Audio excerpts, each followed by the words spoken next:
guys अहिले चाहिँ म आएको छु विधानसौध है दसैँको बेलामा एकदमै यहाँ धेरैभन्दा धेरै क्राउड छ है यो सबै नेपालीहरू मात्रै छ होइन बेसी मात्र नेपालीहरू छ नि त गाइस कि एकदमै यहाँ चाहिँ विधानसौध आएको छु तपाईँलाई थाहै छ विधानसौध है यो बेङ्गलोरमा हो कर्नाटक होइन तपाईँलाई थाहा छ मैले तपाईँलाई अर्को मेरो ब्लगमा पनि भनिसकेको थिएँ यो जग्गा चाहिँ यस्तो हो भनेर गाइस यहाँ चाहिँ एकदम धेरै क्राउड छ आज है अनि सबैजना दसैँले गर्दाखेरि चाहिँ 2 अक्टोबर महात्मा गान्धीको जन्मदिन पनि प्लस तपाईँको अब अनि दशहरा परेकोले कारणले गर्दाखेरि पनि धेरै नै धेरै भिड छ क्या सबैजना रमाउनु आइरहेको छ घुम्नु आइरहेको छ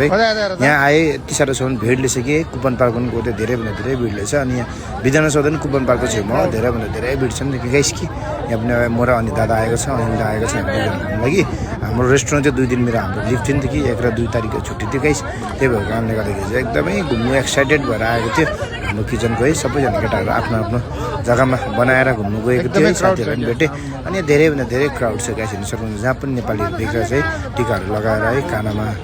एकदमै निधारमा टिकाहरू लगाएर कानमा है तपाईँको हेर्नु सक्नुहुन्छ दुबोहरू लगाएर एकदमै आइरहेको छ यो चाहिँ विधानसौध छ अनि यहाँनिर चाहिँ तपाईँको विधानसौध जतिखेर बनिएको थियो लेबरहरू चाहिँ समथिङ तपाईँको यहाँ गुगलमा सर्च गऱ्यो भने चाहिँ 5000जना समथिङ यहाँनिर चाहिँ काम गरेको थियो भनेर भन्छ लेबरले होइन तपाईँलाई मेरो भिडियो कस्तो लाग्छ है लाग्यो भने like comment share subscribe follow गर्नुहोस् अनि यसरी तपाईँहरूले सपोर्ट गर्नुहोस् गाइस धेरैभन्दा धेरै क्राउड छ यहाँ गाइस ओके थ्याङ्क यू